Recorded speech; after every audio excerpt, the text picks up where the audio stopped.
Du coup, on passe à la troisième partie de cette vidéo. J'enchaîne les gars parce qu'on n'a pas beaucoup de temps, histoire qu'on puisse interagir un peu entre nous aussi, d'accord? Parce que je vais exploser tellement il y a de bonnes nouvelles, c'est de la folie. C'est de la folie. Là, on va parler de quelque chose. Je n'ai pas vu ça sur beaucoup de médias. Donc, les doutes concernant Q s'envolent. C'est fini. Tous ceux qui doutaient pour Q, qui disaient ah oui, mais on ne sait pas, et si c'était si comme ça, avec non, on ne sait pas si. Non, les gars, c'est fini tout ça. C'est fini. Si vous ne connaissez pas Q, je vous invite à vous renseigner le plus vite possible. Vous trouverez ici quelques vidéos de Radio-Québec qui vous donneront plus de pistes. Du coup, je vous ai collé 3 liens. Le troisième lien, c'est celui dessus. Allez regarder si vous voulez approfondir vos recherches. En peu de mots, il s'agit d'un personnage mystérieux qui a commencé à publier des posts sur une plateforme non censurable concernant un complot international qui essayait de mettre la main sur le poste du président des États-Unis en faisant tomber Donald Trump. Le but de ce complot serait d'instaurer un gouvernement mondial qui serait sous le contrôle de 3 entités, Rothschild, Soros, dynastie saoudienne. Q prétendait travailler avec le président des États-Unis et l'armée américaine avec un niveau d'accès Q sur les dossiers confidentiels. Ça s'appelle Q Clearance. Voici ce que nous dit Wikipédia concernant Q Clearance. L'autorisation Q ou l'autorisation d'accès Q est l'habilitation de sécurité du ministre de l'Énergie requise pour accéder aux données restreintes top secrètes, aux données anciennement restreintes et aux informations de sécurité nationale ainsi qu'aux données restreintes secrètes. Une autorisation Q équivaut à une autorisation top secret du département de la défense des États-Unis. Toute personne possédant une autorisation Q active est toujours classée comme occupant un poste critique sensible à la sécurité nationale, niveau de sensibilité 3. De plus, la plupart des titulaires autorisés par Q auront des responsabilités collatérales les désignant comme le niveau 4, personnel sensible à la sécurité nationale. Ces deux désignations étant les niveaux de sensibilité au risque les plus élevés. Les occupants de ce poste, ces deux désignations étant les niveaux de sensibilité au risque les plus élevés, les occupants de ces postes ont une responsabilité extraordinaire. Donc ça, c'est un extrait que j'ai traduit depuis Wikipédia. Donc Q, c'est ce qu'il disait au début quand il est sorti. Très vite, d'autres anonymes ont commencé à suivre Q et le mouvement QAnon a vu le jour. QAnon vient pour Q plus anonyme. À ne pas confondre avec Anonymous qui a été infiltré et qui a changé de camp depuis sa création. Actuellement, Q publie ses posts sur 8kun, mais de nombreux sites les partagent également. Vous trouverez les posts de Q en français sur notre page d'accueil ou en cliquant ici. Je vous ai mis un petit raccourci. C'est un raccourci qui vient de QMAP. Merci à eux pour leur travail. Depuis octobre 2017, où les premiers posts ont apparu, les Anon, serviteurs de Q, ont demandé des preuves de nombreuses fois sur le fait que Q travaille avec le président américain. Q a fourni des preuves régulièrement, mais il s'agissait toujours des preuves indirectes. C'était des posts synchronisés avec Trump, demander à Trump de faire des tweets avec des mots-clés bien spécifiques, etc. De plus en plus de personnes ont commencé à suivre Q, mais beaucoup avaient encore des doutes et avaient du mal à croire que Q était ce qu'il prétendait. Cela a changé ce 4 juillet, fête nationale du jour de l'indépendance aux États-Unis, quand le général Flynn publia une vidéo sur son compte Twitter. Donc, le général Flynn prête serment, d'accord, pour dire je jure de défendre ce pays et les libertés humaines, etc., etc. Donc, je vous mets directement la fin.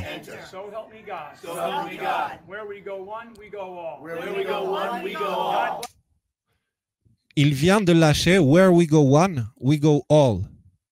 Le général Flynn vient de lâcher publiquement Where we go one, we go all. Alors, beaucoup, nous, on peut se dire, ouais, mais nous, on dit ça tous les jours, on s'en fout un peu. Les gars, rendez-vous bien compte que le général Flynn vient de s'associer à un mouvement complotiste.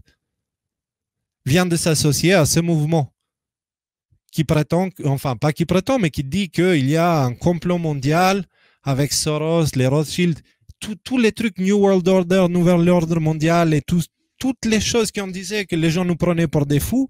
Le gars, il vient de s'associer avec ça. Donc, juste un petit rappel pour savoir qui est le général Flynn. Le général Flynn est un général 3 étoiles que Trump avait choisi pour le poste de conseiller à la sécurité nationale. Si vous lisez l'article Wikipédia du général Flynn, vous constaterez qu'il a été un personnage très important de l'armée américaine. Le général Flynn a en sa possession des informations pouvant faire tomber de nombreuses têtes et détruire une bonne partie de l'État profond définitivement.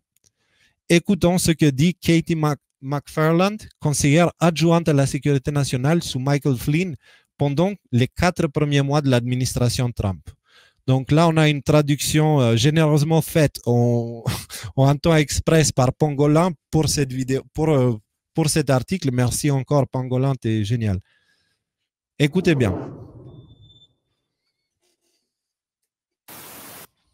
Katie McFarland est ancienne conseillère adjointe à la sécurité nationale et auteure du livre Révolution. Elle nous rejoint maintenant. Bonjour Katie, comment allez-vous? Je vais très bien et merci beaucoup de m'avoir invité. Je suis ravi d'être avec vous trois aujourd'hui.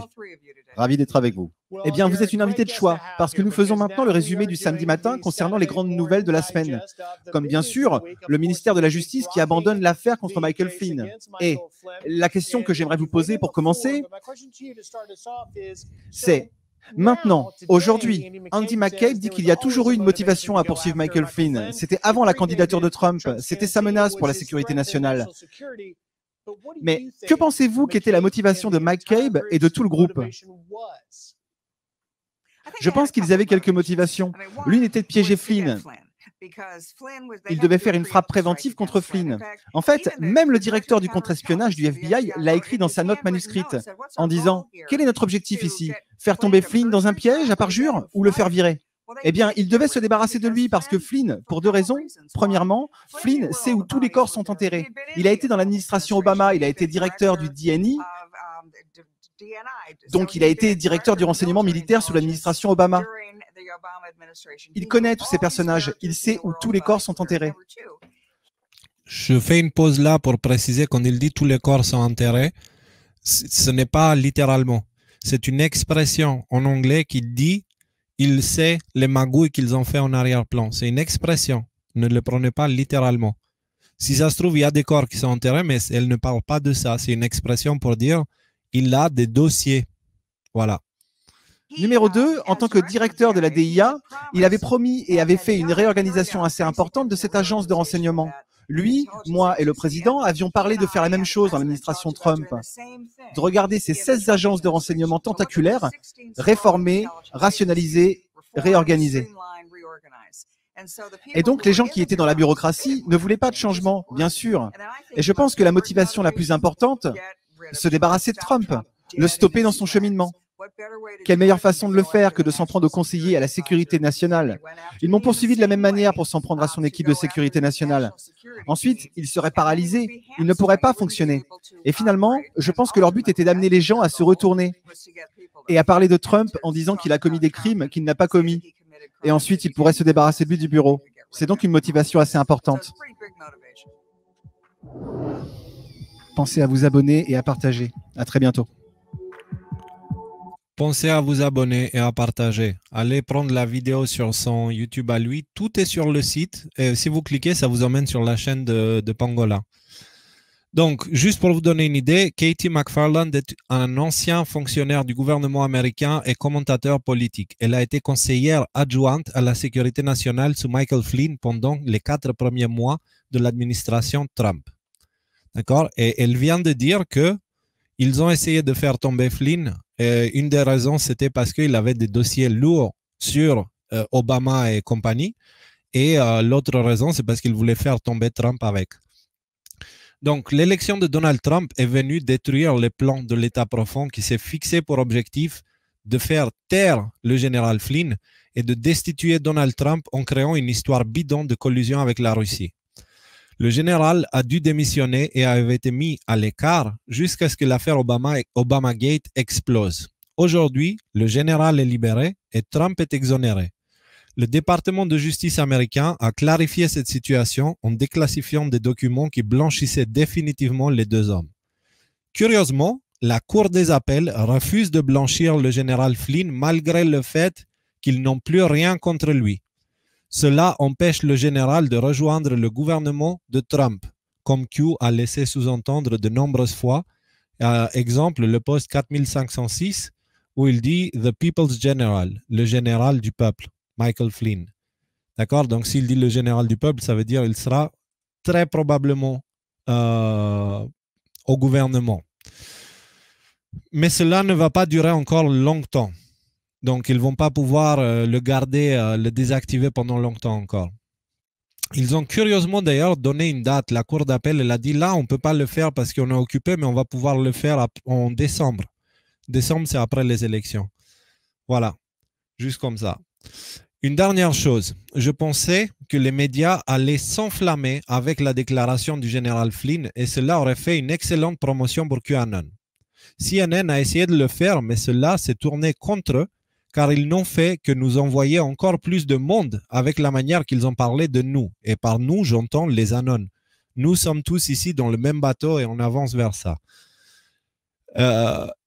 Regardez un petit peu la description qu'ils ont fait. Dites-moi qui n'irait pas du côté QAnon en lisant ça. Ça vient de CNN. Dans une vidéo mise en ligne ce week-end, le premier conseiller à la sécurité nationale du président Donald Trump, Michael Flynn, utilise des phrases et des slogans caractéristiques du mouvement de conspiration sans fondement QAnon. Ils aiment bien mettre le sans fondement, tu vois. C'est comme ça qu'ils mettent leurs opinions, les médias. Il a également marqué son message avec un hashtag QAnon. Les partisans de QAnon croient qu'il y a un état profond au sein du gouvernement américain qui est contrôlé par une cabale de pédophiles adorant Satan. Selon le complot, la cabale est largement dirigée par des politiciens démocrates et des célébrités libérales. Et Trump essaye de les éliminer. Les gars, si ça, c'est pas une pub, qu'est-ce qui est une pub? Du coup, il n'y a que CNN qui en a parlé. Les autres, dès qu'ils ont vu l'effet que ça a, ils se sont tus. C'est-à-dire maintenant, on est au point où ils ont peur de nous, ou au point où ils ne peuvent même plus utiliser QAnon comme un argument d'attaque, surtout depuis le fameux « Where we go one, we go all » du général Flynn. Ils ne peuvent plus parce que QAnon, ça commence à être du concret. Et maintenant qu'on a l'ancien conseiller à la sécurité nationale des États-Unis qui est devenu complotiste, maintenant le mot complotiste, ce n'est pas une insulte. Vous comprenez? Donc, CNN a essayé, mais ils n'ont pas réussi en fait. Ils n'ont pas réussi et réveil en cours, veuillez patienter. On y est les gars, on y est. Maintenant que vous avez tous ces éléments, je vais essayer de résumer en une phrase l'importance du Where we go one, we go all du général Flynn. Écoutez bien.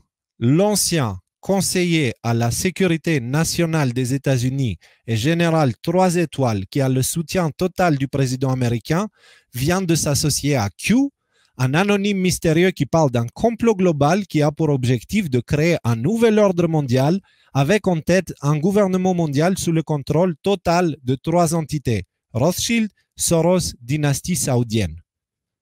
Argument. Pam, je l'ai mis en noir parce que prenez cette phrase, copiez-collez-la où vous voulez. Argument, poum. C'est les complotistes avaient raison. Q n'est pas juste une théorie, c'est une réalité. Soldats numériques, notre temps est venu. 3, 2, 1. La raison pour laquelle j'ai fini comme ça, elle est très simple. Q a arrêté de poster depuis le 2 juillet. Du coup, il est passé en blackout. On a dit que les blackouts, ce n'est pas des coupures d'électricité ou d'Internet, ce sont des coupures de communication. Et cela, en général, signifie que Q est en mission, qu'il y a mission en cours. Il y a quelque chose qui est en train de se passer en cours. Donc, pendant le silence de Q, on a le général Flynn qui débarque et qui nous balance le « Where we go one, we go all ». À mon avis, c'est un signe de quelque chose. Et je pense que maintenant vous comprenez aussi un peu mieux pourquoi, grâce à l'aide de Michael, on a pu faire ce site, parce qu'à partir de maintenant, je pense que ça va enchaîner. Ça va enchaîner et il fallait être prêt. Et nous sommes prêts. D'accord? Nous sommes prêts, c'est pour ça. Allez vous abonner à la newsletter, c'est important. Allez vous abonner au Messenger, l'alerte messagerie, parce qu'elle est gérée avec un autre compte Facebook. D'accord? Que comme ça, si le nôtre il saute, on peut toujours rester en contact avec vous. Abonnez-vous sur Facebook, la page 17 et les décodeurs que vous avez là, 17 et décodeurs. Allez vous abonner sur YouTube, sur Twitter et sur Telegram. S'il vous plaît, soldats numériques, nous avons besoin de vous. Et là, il va y avoir des choses qui vont se passer dans les semaines, mois à venir, mais qui vont commencer très bientôt. Probablement la semaine prochaine, elle risque d'être déjà assez remuée, on va dire, assez chaude. Donc, s'il vous plaît, faites tout ça. Et si jamais vous voulez nous aider, n'hésitez pas de faire un don. Nous vous avons écouté, nous avons ajouté une option PayPal, mais j'ai ajouté aussi une option crypto-monnaie. Donc, si jamais le sujet crypto-monnaie, ça vous intéresse, écrivez-moi. Je pense qu'on le fera à un moment donné.